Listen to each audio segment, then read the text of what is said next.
Indonesia dan Brunei Darussalam adalah dua negara anggota ASEAN yang sama-sama memiliki ketergantungan historis pada sumber daya alam.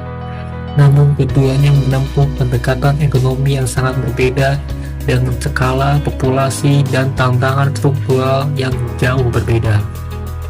Dalam video ini, saya Rehan bersama kawan-kawan saya akan membahas best practice dan bad practice antara negara Indonesia dan Brunei Darussalam dalam upaya meningkatkan ekonominya.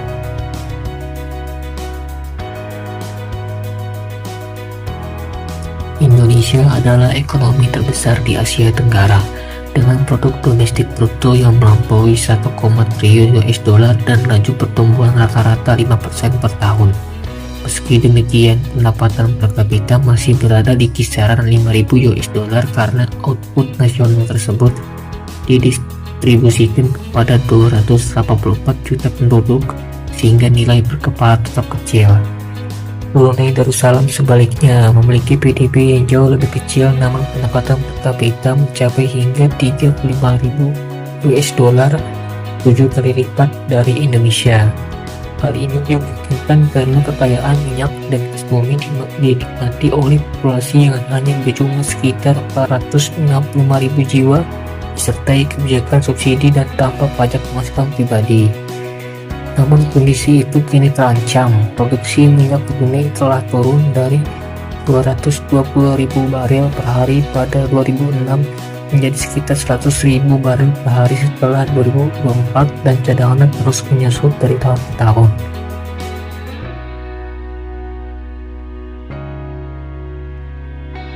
Terdapat sejumlah kebijakan dari kedua negara yang bisa dijadikan contoh. Dari sisi Indonesia, ada 3 kebijakan yang menunjukkan hasil signifikan. Pertama, hilirisasi industri, yaitu kewajiban pengolahan bahan mentah sebelum diekspor.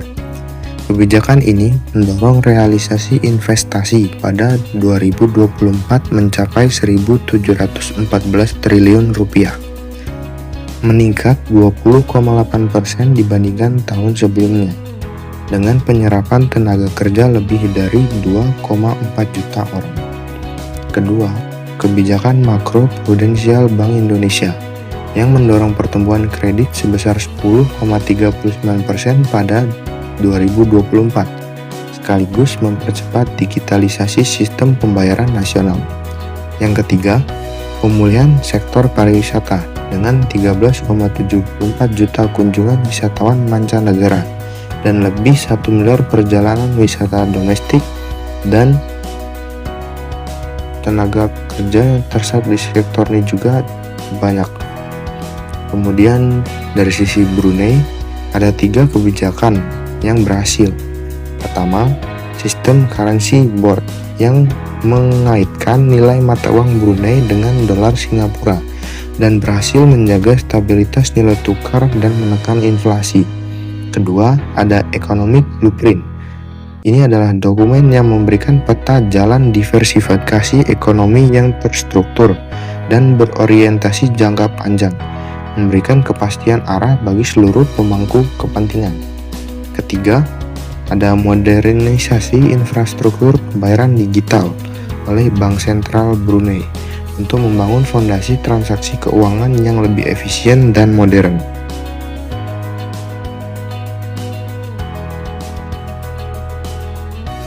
Di sisi lain, terdapat kebijakan dari kedua negara yang menimbulkan dampak negatif dan perlu dievaluasi secara serius. Indonesia mencatat 3 kebijakan yang kontraproduktif. Pertama, pembatasan impor bahan bakar minyak non-subsidi bagi distributor swasta pada 2025 mengakibatkan kelangkaan pasokan di SPBU swasta, mereduksi pilihan konsumen, dan memperkuat dominasi Pertamina secara tidak proporsional. Komisi Pengawasan Persaingan Usaha telah mencatat potensi pelanggaran prinsip persaingan usaha yang sehat. Kedua, larangan ekspor minyak kelapa sawit mentah pada 2022 yang bertujuan menstabilkan harga minyak goreng domestik justru mengguncang pasar minyak nabati global dan menyebabkan kerugian ekspor ratusan juta dolar. Sementara harga di pasar dalam negeri tidak turun secara signifikan. Ketiga, Larangan transaksi e-commerce melalui platform media sosial pada 2023 berdampak pada sekitar 6 juta penjual daring dan hampir 7 juta kreator afiliasi menjadi pelaku usaha mikro digital sebagai pihak yang paling dirugikan dari kebijakan yang semula dirancang untuk melindungi mereka. Sementara itu, di Brunei menghadapi 3 dampak negatif yang mengancam ketahanan ekonomi jangka panjang. Pertama, subsidi yang terus-menerus telah melemahkan posisi fiskal hingga defisit anggaran sempat mencapai minus 10% dari PDB pada 2023. IMF, International Monetary Fund, merekomendasikan agar subsidi dirasionalisasi dan lebih ditargetkan kepada kelompok yang benar-benar membutuhkan. Kedua, diverifikasi ekonomi berjalan lambat. Meskipun wawasan 2035 telah ditetapkan, pertumbuhan sektor non-migas masih stagnan dan ketergantungan pada minyak belum berkurang secara substansial. Ketiga, ketahanan fiskal yang jangka panjang masih rentan. Tanpa pengembangan sumber pendapatan baru dari sektor non-migas, satu guncangan harga minyak seperti yang terjadi sekarang antara Amerika Serikat dan Iran di pasar global berpotensi menggoyahkan seluruh fondasi keuangan negara di Brunei.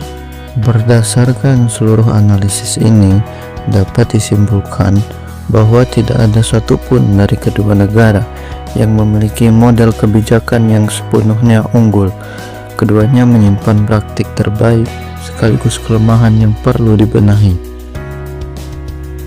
Indonesia dapat mengadopsi pendekatan Brunei dalam membangun konsistensi arah kebijakan ekonomi yang stabil dan terukur, sehingga tidak mudah berubah dan tidak membingungkan pelaku usaha.